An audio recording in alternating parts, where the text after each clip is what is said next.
kita semuanya. Yang pertama, lahir dari Allah. Yang kedua, orang yang lahir dari Allah menerima Roh Kudus, maka dia menjadi murid Kristus. Itulah orang Kristen yang sesungguhnya. Yang ketiga, karena dia menjadi murid Kristus, dia mengalami perubahan hidup, maka apa yang terjadi? Dia menjadi saksi Kristus. Dan yang keempat, karena engkau menjadi saksi Kristus, makin banyak orang yang melihat Yesus dari hidupmu, maka makin banyak orang yang tertarik ikut Yesus. Engkau dipakai Tuhan untuk melakukan amanat agungnya. Dan saya percaya kalau ini terjadi dalam hidupmu, maka engkau tinggal dalam kerajaan yang tidak tergoncangkan. Engkau hidup bagi kepentingan kerajaan Allah. Engkau tidak perlu khawatir dan takut akan hidupmu, karena ketika engkau hidup bagi kerajaan Allah, engkau sedang membuat kerajaan Allah untuk memberkati saudara. Selamat mengikuti Tali Takum. Puji Tuhan, puji Tuhan, puji Tuhan. Tali Takum bagi kita semuanya. Tali Takum Pak Joni. Ya, puji Tuhan. Saya sapa kita semuanya, saudara. Nah, pas ayam sudah berkokok itu. Jadi, pas banget itu ya. Tali Takum Pak Anjuan. Tali Takum Pak Hotma. Nah, nyala lagi. Yang kedua kali. Ini kalau yang ketiga kali ini udah selesai tuh ya.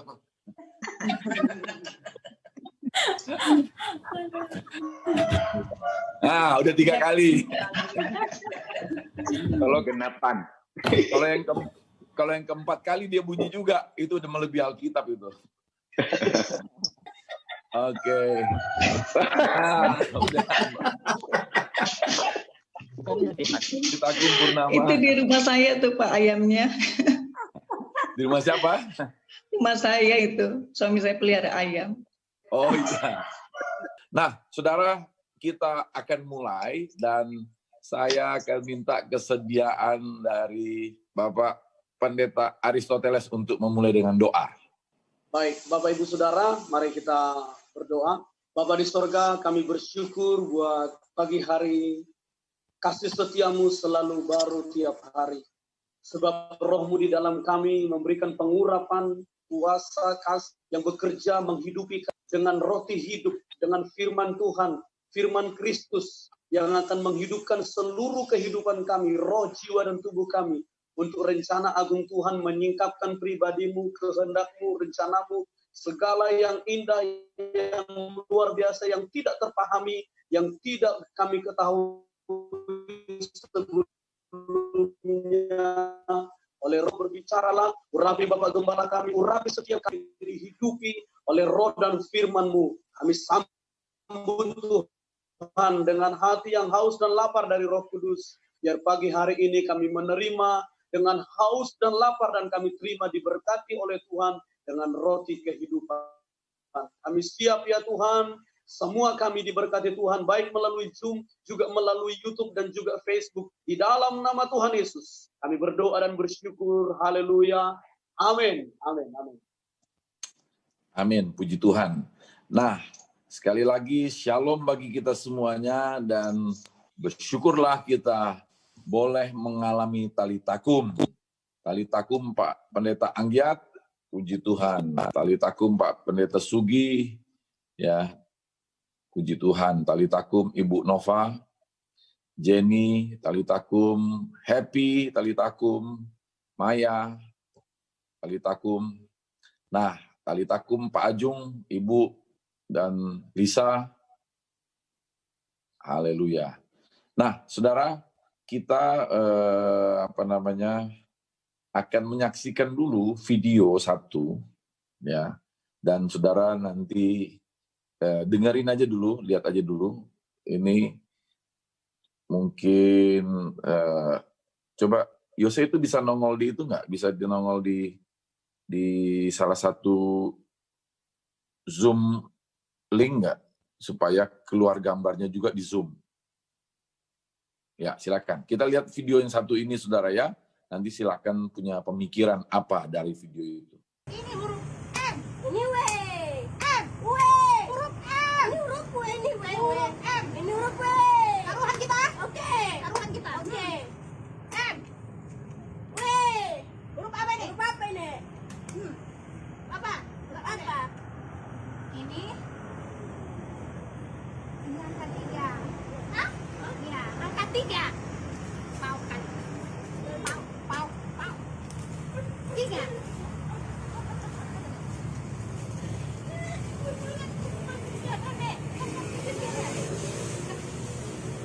Ini kan Pak Poklen.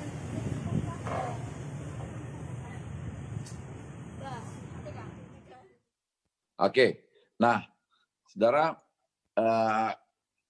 apa yang ada dalam pikiran kita tentang video tersebut? Ya, kalau ada yang mau kasih pendapat, angkat tangan. Tolong operator, ya silakan, Bang Hendra. Ya, shalom. Terima kasih Pak Gembala. Ya, Saya dapat dari video itu sebenarnya ketiga-tiganya betul, Bang. Tergantung dari sudut pandang yang mana.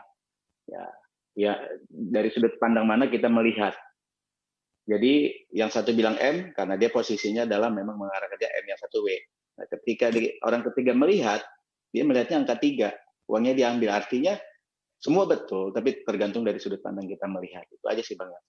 Pak Hendra sudah kasih pendapat. Jadi hari ini saya ambil waktu dulu karena kita hanya akan bahas kembali kejadian 18 yang kemarin tidak punya waktu untuk membahas karena itu cukup penting sekali saudara, ya cukup penting. Nah, tadi Pak Hendra udah bilang, yang satu bilang M, yang satu bilang W, terus satu lagi tiba-tiba datang bilang angka 3. Dan menurut Pak Hendra semuanya adalah benar, gitu kan? Karena apa? Karena tergantung sudut pandang, ya. Nah, saudara kasih Tuhan Yesus, disinilah kita mesti tahu, saudara, pendapat itu benar untuk urusan yang tadi itu, saudara. M atau W atau angka 3, itu bisa. Tapi di dalam hal untuk mengenal Tuhan melalui firman-Nya, maka kita nggak bicara sudut pandang. Ya, kalau bicara sudut pandang, maka banyak sudut pandang manusia. Bayangin saudara, miliaran manusia ada di muka bumi ini, bahkan yang Kristen juga miliaran, kan gitu. Lalu masing-masing punya sudut pandangnya masing-masing. Wah udahlah, yang tadi aja bertiga bisa berdua aja udah ribut kan, bertengkar kan. Nah yang terjadi adalah apa? Terjadilah keributan. Yang pertama saudara, perhatikan bahwa Yesus datang tidak membawa agama, denominasi, ya kan, stream manapun juga. Yesus tidak pernah membawa yang namanya label agama Kristen, apalagi dibagi dua lagi, Kristen Protestan, Kristen Katolik, apalagi Protestan dibagi-bagi lagi, saudara. Ada yang namanya karismatik, Pentakosta, Injili, Baptis, apa namanya lagi, saudara, macam-macam, tradisional, segala macam. Ya. Di dalam Yesus, dia hanya punya satu, yaitu dirinya sendiri. Jadi kita ini, siapapun yang percaya Yesus, dia memberi dirinya untuk ikut Yesus. Ya, nah maka kalau kita menyebut diri kita, kalau saya bilang Kristen langsung identik agama. Ya, tapi kalau saya bilang pengikut Kristus, nah ini beda, saudara. Sebab banyak sekarang orang yang mengaku Kristen bukan ikut Kristus. Ya kan? Jadi kita bukan bicara sudut pandang, kita bicara kebenaran. Yesus adalah kebenaran. Ya, ini bukan sudut pandang, saudara. Kalau sudut pandang masing-masing bisa berbeda-beda. Nah, jadi kalau saudara misalnya melihat dari belakang ini kerbau, dari samping sapi, ya kan? Nah, yang benar yang mana, saudara? Kerbau atau sapi? Yang benar adalah bukan yang dari belakang atau bukan yang dari depan, dari samping. Yang benar adalah yang mana yang benarnya. Kan gitu kan? Nah, kalau yang benarnya dia kuda, ya kuda aja. Kalau yang benarnya dia adalah kambing, ya kambing aja. Ya. Nah, jadi yang benarnya yang mana? Kalau yang benarnya ternyata sapi, bukan berarti soal dari samping atau dari depan, dari belakang. Itu hanya masalah pandangan yang berbeda, tetapi kebenaran yang kita perhatikan. Nah, kebenaran di dalam Yesus bukan berbicara tentang perkataan atau bukan sekedar bicara tentang fakta. Ya, bahwa Yesus punya kebenaran, dia ngomong benar. Bukan hanya itu, betul juga begitu, dia mesti ngomong benar. Bukan hanya tentang fakta, faktanya apa? Bisa jadi itu juga, tapi kebenaran di dalam Yesus hakikinya jauh lebih tinggi. Ya, contoh, ini saya ngomong putih, berarti saya ngomong benar. Karena apa? Faktanya putih. Tapi kalau Yesus ngomong ini hijau, saudara setuju? Ya, memang kita bisa nggak setuju.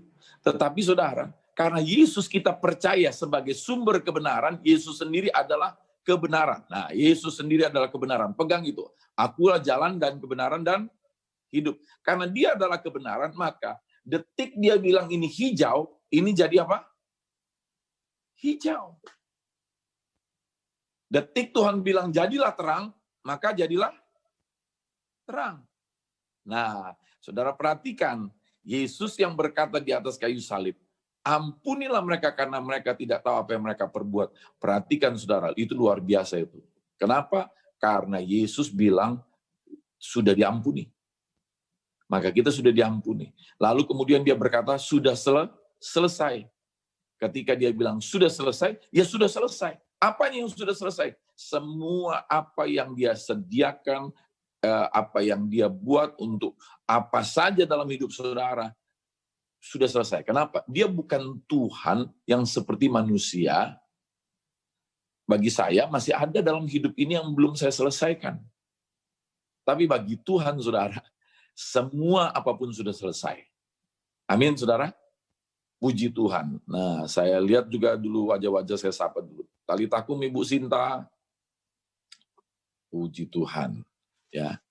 Nah, saudara, sekarang kita perhatikan dulu satu ayat sebelum kita masuk di Kejadian 18. Kita buka, coba. Yohanes 7 ayat 38.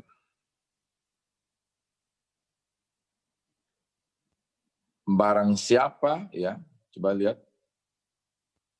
Bisa Pak Anjuan bacain? Yohanes 7 ayat 38. Barang siapa percaya kepadaku, seperti yang dikatakan oleh kitab suci, dari dalam hatinya akan mengalir aliran-aliran air hidup. Amin. Amin. Puji Tuhan. Thank you Pak Anjuan. Saudara lihat, barang siapa percaya kepadaku. Ku itu siapa?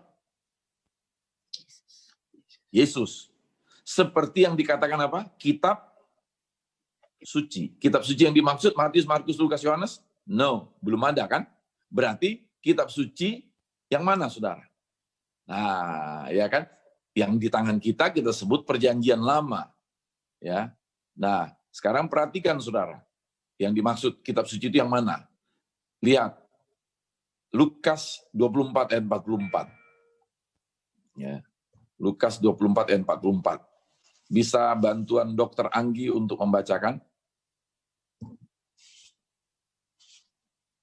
Lukas berapa, Bang?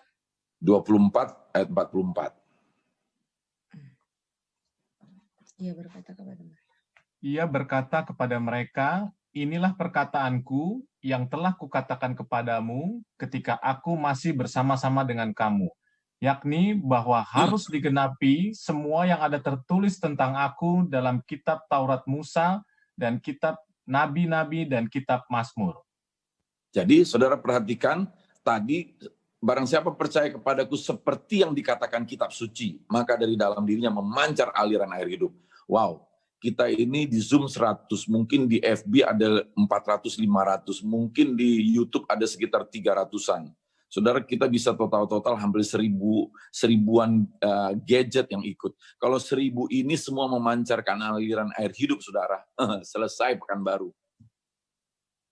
Ya, saudara, kalau kita memancarkan aliran air hidup itu dahsyat banget. Nah, tetapi lihat bagaimana caranya memancarkan aliran air hidup kalau kita, apa katanya saudara, percaya kepada Yesus seperti yang dikatakan kitab suci.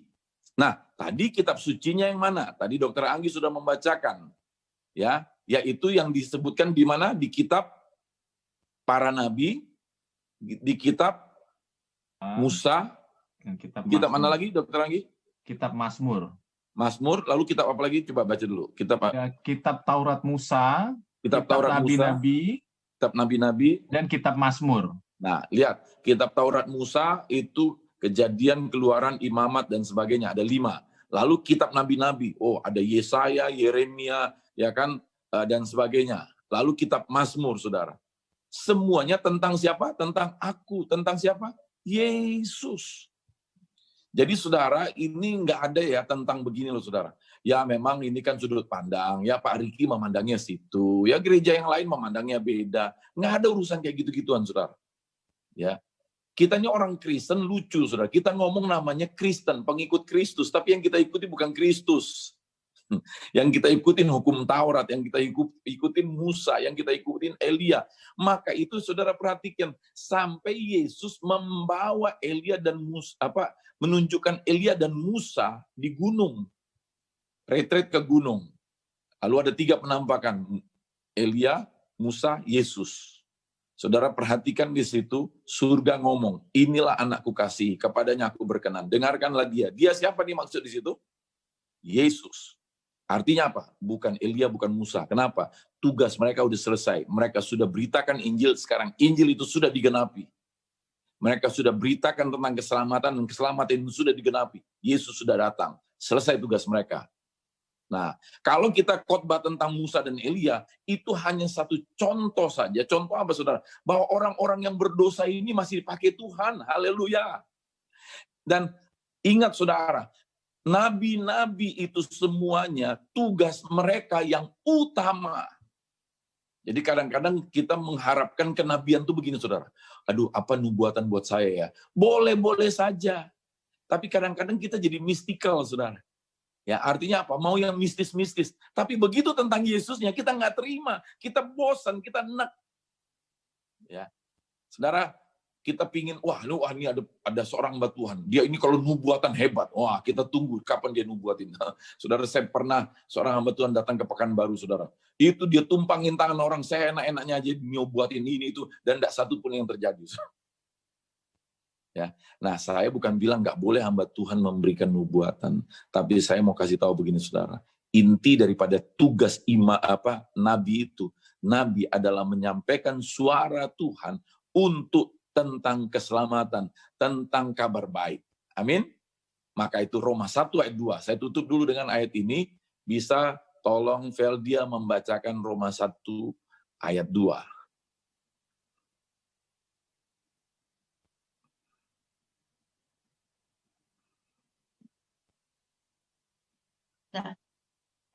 Injil itu telah dijanjikannya sebelumnya dengan perantara nabi-nabinya dalam kitab-kitab suci. Nah, jadi dengan perantara nabinya Injil sudah dijanjikan, saudara. Ya, jadi makanya fokus kita ini nggak bicara sudut pandang. Amin, saudara. Kita sepakat dulu. Karena kalau enggak nanti, saudara, ini saya dari kapan-kapan hari dengar kesaksian ini masih belum ada yang menyaksikan apa yang mereka dapatkan melalui tali takum ini, saudara. Semua cuma ngomong teori, maksudnya apa? Oh ya, saya belajar banyak. Tapi apa? Yang mana? Ambil contoh-contohnya. Nah, saudara lihat, Injil itu sudah diberitakan ya sejak perjanjian lama oleh para nabi. Apa isi Injil? Ayat 3-nya, Veldia. Roma 1 ayat 3-nya. Tentang anaknya yang menurut daging diperanakkan dari keturunan Daud. Nah, jadi inti daripada Injil yang sudah diberitakan. Katakan, Injil yang sudah diberitakan. Injil yang sudah diberitakan. Oleh para nabi. Ya, di kitab-kitab suci. Adalah tentang siapa? Anaknya, the Son. Siapa itu? Yesus. Puji Tuhan. Mari katakan kepada dirimu, talitakum. Ya, supaya kita bangun untuk lihat Yesus, saudara. Bukan lihat ya kan nabi-nabi ya. Orang Yahudi sampai hari ini kenapa belum percaya Yesuslah Mesias? Karena mereka hanya lihat nabi-nabi ini, saudara. Nah, jadi nggak lihat Yesus di situ gambarannya. Oke, sekarang mari kita masuk Kejadian 18 yang kemarin sudah dibaca. Puji Tuhan, haleluya. Kita masuk ke Kejadian 18. Nah, kita lihat di sini, saudara. Di sini ya ada Kristofani.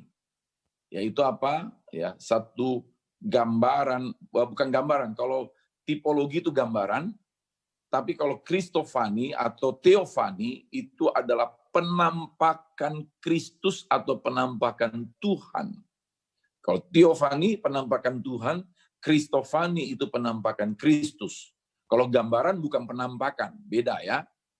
Nah, Kejadian 18 ayat 1 dan 2, saudara.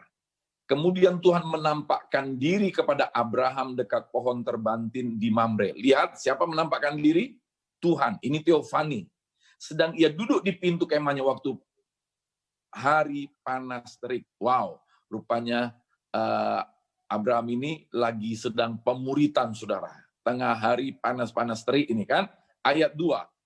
Ketika ia mengangkat mukanya, ia melihat 3 orang berdiri di depannya. Nah, ini Kristofani ini, saudara. Sesudah dilihatnya mereka, ia berlari dari pintu kemahnya menyongsong mereka, lalu sujudlah ia sampai ke tanah. Ya, nah saudara perhatikan di situ, ya, ini ada 3 orang berdiri di depannya. Jadi tadi Tuhan menampakkan diri ini. Nah, apa penampakan itu? Dia angkat wajahnya, ya. Ini yang dia lihat, 3. 3 ini, saudara, siapa? Nah, kita akan lihat nanti, saudara. Tentu hal-hal yang kita lihat di Alkitab itu, ya, sebaiknya ada pendukung-pendukung ayat. Baik itu di Perjanjian Lama, selain ayat ini, maupun di Perjanjian Baru. Ya, kayak kemarin kita bicara tentang sunat. Sunat itu berbicara tentang apa, saudara? Garis keturunan. Nah, maka kita baca apa maksudnya sunat, ya, garis keturunan Yesus. Nah, itu kemarin. Nah, sekarang saudara kita perhatikan bahwa di situ ada 3 orang. Nah, siapa orang ini? Saudara, kita lihat dulu di dalam Kejadian 19 yang mana besok baru kita akan baca Kejadian 19. Amin. Nah, Kejadian 19 ayat 2. Kejadian 19 ayat 2 serta kayaknya enak baca dari 1 supaya kita jelas semuanya. Kedua malaikat itu tiba di Sodom. Yuk baca 1, 2, 3. Kedua malaikat itu tiba di Sodom pada waktu petang. Lot sedang duduk di pintu gerbang Sodom dan ketika melihat mereka bangunlah ia menyongsong mereka lalu sujud dengan mukanya sampai ke tanah serta berkata, Tuhan, Tuhan, silakanlah singgah ke rumah hambamu ini. Bermalamlah di sini dan basuhlah kakimu, maka besok pagi Tuhan boleh melanjutkan perjalanannya. Jawab mereka, tidak, kami akan bermalam di tanah lapang. Nah, saudara, ini ada 2 yang dilihat ya oleh Abraham. Yang 2 ini, siapa yang 2 ini, saudara? Yang 2 ini siapa? Malaikat. Jadi saudara perhatikan, tadi ada 3 penampakan. Yang di sini, ya, Abraham melihat kedua malaikat. Jadi saudara, dari 3 itu, ya, kenapa kita sebutnya Kristofani, ini menggambarkan 3, ya. Tapi yang 2 itu sebenarnya adalah malaikat. Ya. Lalu siapa yang satu lagi, saudara? Nah, kembali lagi kepada Kejadian 18. Ya. Kita perhatikan, saudara, lihat kemudian Tuhan menampakkan diri. Jadi saudara, yang satu itu adalah Kristus, ya, yang diurapi itu. Nah, kita perhatikan saudara sekarang, kenapa 2 itu malaikat, tadi ayatnya jelas di dalam Kejadian 19 ayat 1, tetapi kemudian kenapa 1 itu adalah Tuhan, tadi Kejadian 18 ayat 1 juga berkata, kemudian Tuhan menampakkan diri. Jadi jelas Tuhan ya saudara, tapi kita perhatikan omongan-omongannya menunjukkan dia Tuhan, saudara. Ya, kita lihat di dalam ayat 10 Kejadian 18. Ini membuktikan bahwa itu adalah Tuhan. Lihat, ya. Dan firman-Nya, berarti dia Tuhan nggak? Yang berfirman. Ya, sesungguhnya aku akan kembali tahun depan mendapatkan engkau. Pada waktu itulah Sarah, istrimu, akan mempunyai seorang anak laki-laki. Dan Sarah mendengarkan pada pintu kemah yang di belakangnya. Ya, saudara perhatikan, dia berfirman, tahun depan aku akan kembali. Dia langsung memastikan tahun depan dia kembali. Kalau dia cuma manusia, saudara, ya, maka tidak ada yang bisa memastikan siapa, ada apa yang akan terjadi tahun depan, apakah masih hidup tahun depan, ya, apalagi zaman dulu kala, saudara, ya. Nah, maksudnya zaman dulu kala kan keamanan beda sama sekarang, saudara, ya. Nah, saudara perhatikan, dia sudah bilang tahun depan kembali dan Sarah punya anak. Nah, hanya Tuhan yang mampu menyatakan demikian. Ayat 13 lagi dia disebut di situ, saudara. Lalu berfirmanlah Tuhan kepada siapa? Abraham. Ya, lihat di situ Tuhan berfirman. Nah, ayat 14 lagi, saudara. Adakah sesuatu apapun yang mustahil untuk Tuhan? Nah, Tuhan ngomong, emangnya ada mustahil nggak untuk Tuhan? Nah, jadi saudara perhatikan di situ, ya, bahwasanya yang dimaksud dalam Kejadian 18 ayat 1 itu, saudara, itulah, ya, ayat 2 itu adalah Kristofani, yaitu penampakan 3. Ya, 3 ini berbicara tentang nantinya adalah Allah Bapa, Anak, dan Roh Kudus, tetapi di sini tunjukkan melalui malaikat. Jadi malaikat itu, saudara, kalau saudara baca, mempelajari Alkitab, ada 2 jenis malaikat, saudara. Pertama, malaikat entah yang disebut Gabriel, Mikael, tapi ada yang Tuhan yang berwujud malaikat. Jadi Tuhan menampakkan dirinya seperti malaikat, gitu kira-kira, saudara. Ya, nah itu dia. Baik, saudara, mari kita lihat lagi, saudara. Waktu kita sudah habis sebenarnya ini, tapi Kejadian 18 kita lihat dulu, saudara. Berikutnya adalah ayat yang ke-19. Sebab aku telah memilih dia supaya diperintahkannya kepada anak-anaknya dan kepada keturunannya, supaya tetap hidup menurut jalan yang ditunjukkan Tuhan dengan melakukan apa? Kebenaran dan keadilan, supaya Tuhan memenuhi kepada Abraham apa yang dijanjikannya kepadanya. Nah, saudara perhatikan di sini ada 2 hal, saudara. Kebenaran dan keadilan. Nah, ini kemudian digenapi dalam diri siapa? Keturunannya yang menggenapi ini, yang sungguh-sungguh kebenaran dan keadilan. Melalui garis keturunannya, Yesuslah. Kebenaran dan Yesus adalah keadilan. Ya, saudara, 2 hal ini bisa dipertemukan oleh Yesus. Keadilan apa, saudara? Hukum atas dosa, semua orang yang berdosa harus mengalami hukuman. Yaitu apa? Kematian. Nah, jadi saudara perhatikan bahwa Yesus itu menegakkan keadilan. Ya, maka apa yang terjadi, saudara? Yesus menanggung hukuman itu. Jadi hukuman atas dosa terlaksana. Itu keadilan. Orang yang salah harus dihukum. Amin, saudara.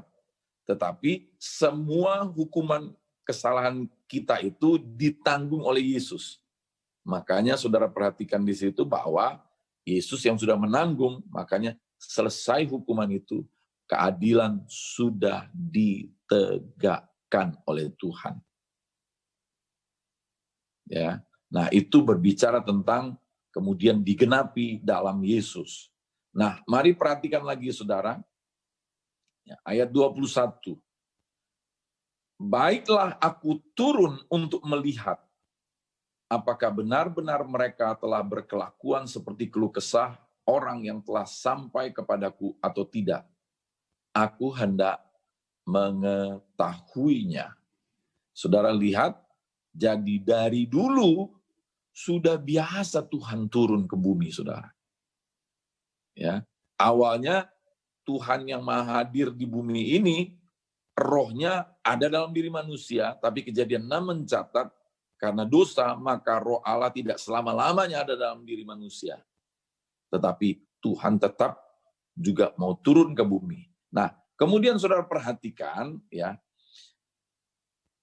Abraham ini, saudara, ini berbicara tentang namanya aja Abraham, Bapa.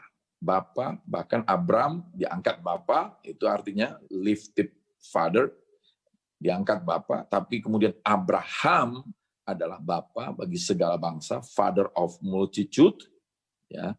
Nah, kita perhatikan saudara, di sini, di mana keadaan Sodom dan Gomora yang dalam keadaan berdosa, ya, maka kemudian apa yang terjadi saudara? Ayat 23, inilah hati Bapa. Apakah engkau akan melenyapkan orang benar bersama-sama dengan orang fasik? Saudara lihat,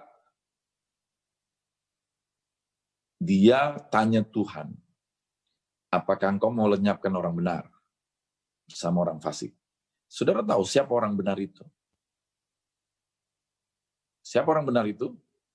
Nah, dalam hal ini, orang benar yang dimaksud adalah, kita perhatikan saudara. Ya. Ayat 24. Bagaimana sekiranya ada 50 orang benar dalam kota itu? Apakah engkau akan melenyapkan tempat itu dan tidakkah engkau mengampuninya karena ke-50 orang benar yang ada di dalamnya itu? Ayat 25, jauhlah kiranya daripadamu untuk berbuat demikian, membunuh orang benar bersama-sama dengan orang fasik, sehingga orang benar itu seolah-olah sama dengan orang fasik. Jauhlah kiranya yang demikian daripadamu, masakan hakim segenap bumi tidak menghukum dengan adil.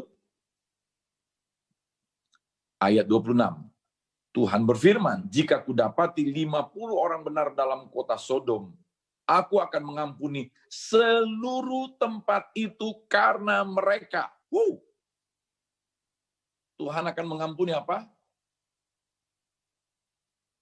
Seluruh tempat itu karena mereka. Saudara lihat di situ, penduduk Sodom itu sudah pasti lebih dari 50. Ya. Banyak penduduknya, saudara. Tetapi Abraham datang minta kalau ada 50 orang benar. Nah, yang dimaksud orang benar di sini, saudara, adalah siapa?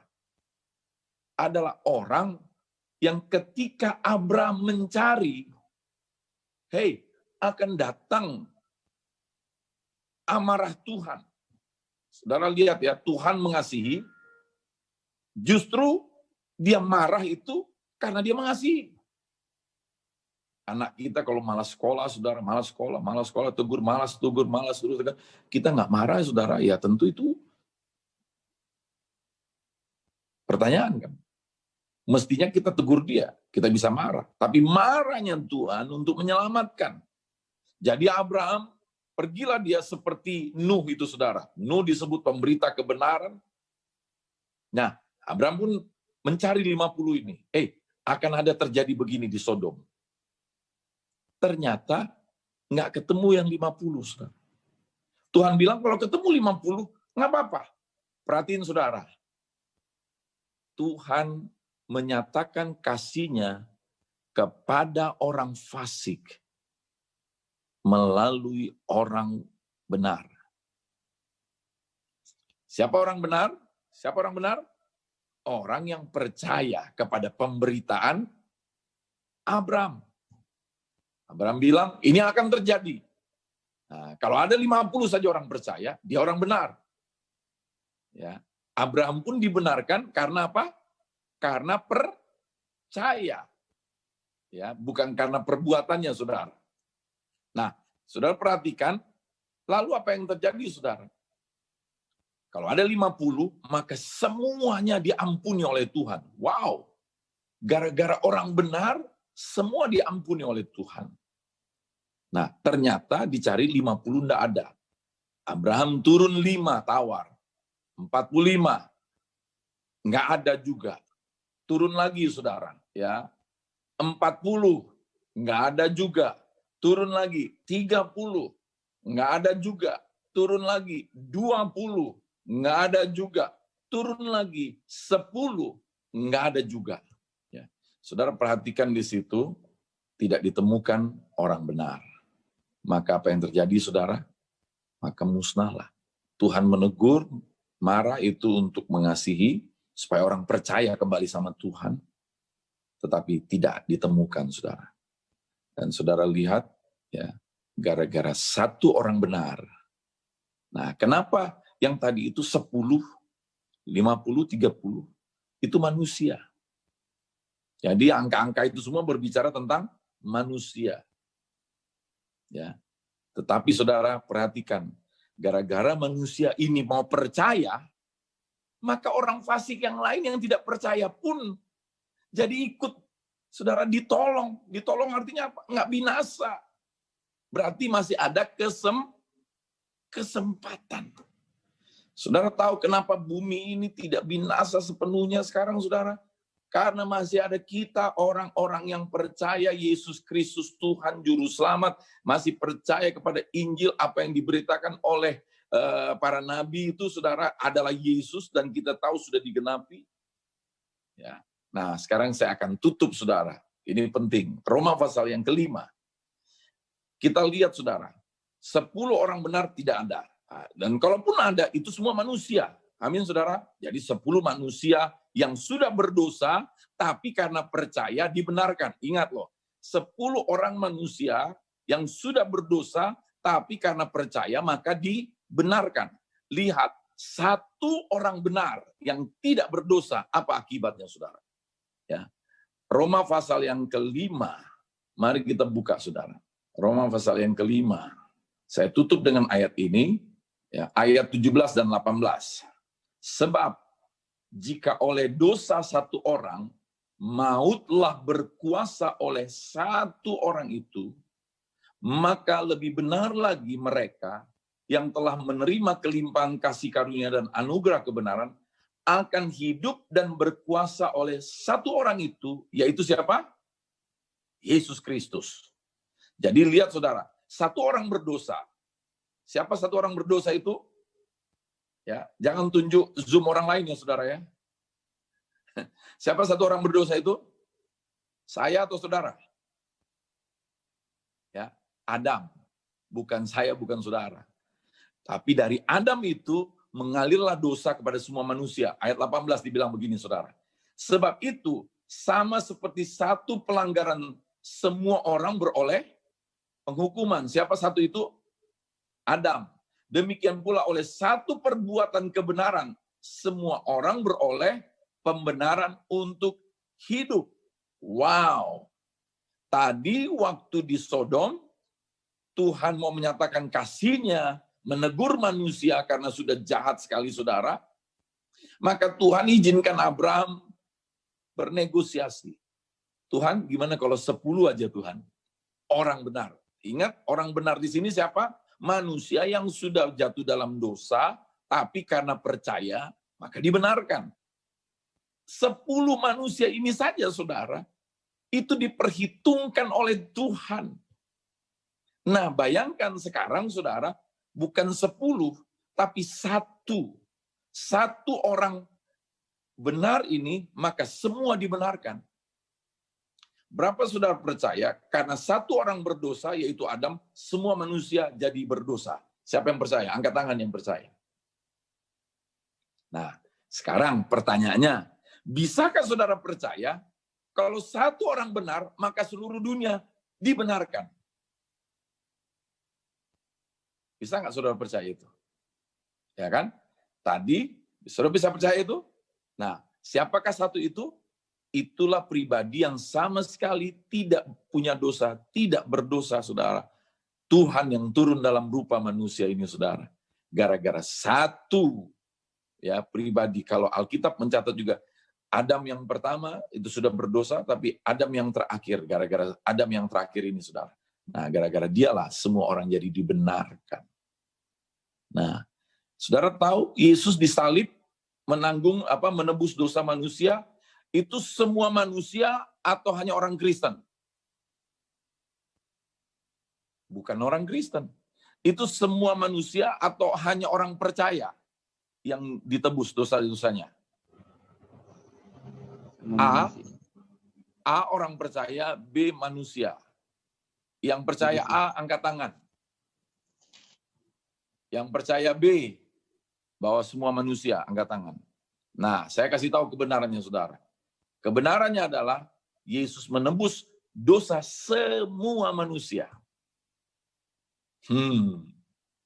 Ya, makanya tetanggamu perlu tahu itu, saudara. Dosamu sudah ditebus oleh Yesus, hidupmu sudah ditebus, engkau nggak perlu lagi mengalami neraka di bumi dan nanti. Yesus sudah menanggung semua akibat daripada dosamu, engkau nggak perlu tanggung akibatnya lagi. Ya kan? Nah, tinggal manusia ini mau percaya atau enggak.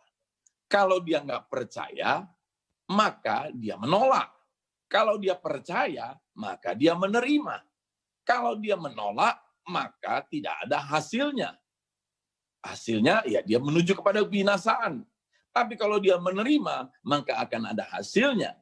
Dia selamat sejak di bumi dan selama-lamanya. Dia mengalami surga sejak di bumi dan selama-lamanya. Wow, jadi saudara, kita mesti kasih tahu sebanyak orang. Mungkin orang itu adalah ateis, mungkin dia agama yang lain, mungkin dia sedang jatuh hancur dalam dosa, saudara. Kasih tahu sama dia bahwa Yesus sudah menanggung dosanya, Yesus sudah mengampuni dia, Yesus sudah menguduskan dia. Kalau dia tidak percaya, berarti saudara, dia masih hidup dalam dosa. Dia tolak itu. Dia tidak percaya Yesus menguduskan dia. Berarti dia masih hidup dalam kehinaan, saudara. Jangan mau hidup dalam kehinaan. Tuhan sudah menanggung. Engkau tidak bisa menanggung hukuman atas dosamu. Nggak bisa. Kenapa? Kalau mati ya selesai dong. Berarti dia masuk neraka, saudara. Nah, jadi saudara yang kasih Tuhan Yesus, ini kejadian 18 ini memang agak panjang ini saya bagikan, saudara. Kenapa? Karena banyak hal di dalamnya, saudara. Itu menyangkut tentang kebenaran yang penting untuk kita ketahui. Haleluya. Puji Tuhan. Nah, waktu kita sudah lewat, saudara. Tidak apa-apa ya, ngapain juga. Baca Alkitab lewat waktu kok. Jadi kayak rugi gitu kan. Aneh juga kalau kayak gitu, saudara. Nah, saya berdoa begini, saudara. Saya tidak bisa memaksakan orang untuk menikmati Injil. Saya tidak bisa memaksakan orang untuk menikmati Yesus Kristus. Tidak bisa. Tetapi saudara, saya mau saudara yang begini loh. Kok gembala kami itu, Pak Pendeta Riki itu kalau dia beritain Injil itu kok begitu bergairah dan suka beritainya itu dulu. Kok beritain Yesus itu begitu bergairah dan dia mengaku bahwa dia menikmati Yesus. Dia mengaku dia menikmati kabar baik. Apakah dia itu bohong? Apakah dia pura-pura? Saudara, kalau saya makan satu makanan, lalu saya pura-pura menikmatinya, itu bisa. Pura-pura untuk makanan bisa, pura-pura untuk hal yang jasmania bisa. Tapi untuk perkara rohani ini, saudara, terutama untuk membaca Alkitab, terutama tentang Yesus Kristus, terutama tentang Injil, itu nggak bisa pura-pura. Ya.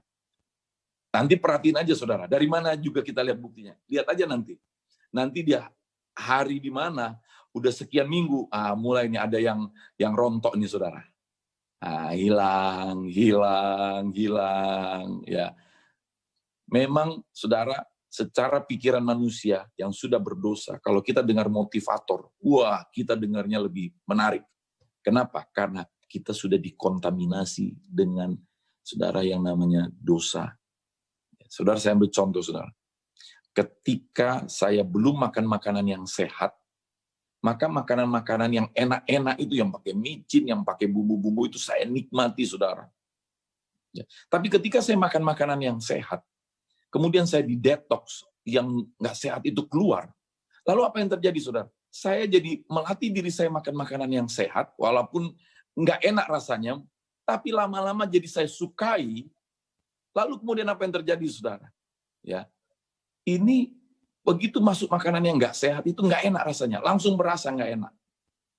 Ya, kenapa? Karena saya sudah merubah pola pikir saya. Ada pertobatan. Nah, hari ini saya mau katakan kepada saudara. Saya nggak tahu siapa yang akan rontok, tapi saya mau bilang begini, saudara. Memang kalau kita nggak nikmati Yesus, kita nikmatinya, wah, kalau Daud itu begini, wah itu Musa begini, wah itu bangganya dengan Musa dan Daud dan yang sebagainya itu memang jauh menarik, saudara. itu membanggakan kemudian manusia. Motivator banyak ngomong begitu, saudara. Memang itu lebih menarik.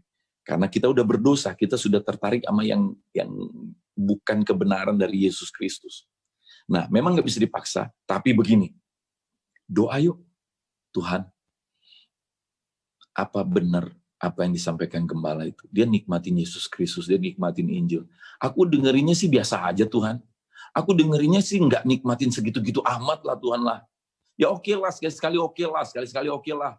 Ya oke lah, aku nikmatin juga sekali-sekali. Oke lah Yesus sekali-sekali. Tapi kalau terus-terusan begitu Tuhan, aku enak Tuhan, aku nggak terlalu enjoy, aku nggak ngerasa itu menarik. Ngomong sama Tuhan, saudara.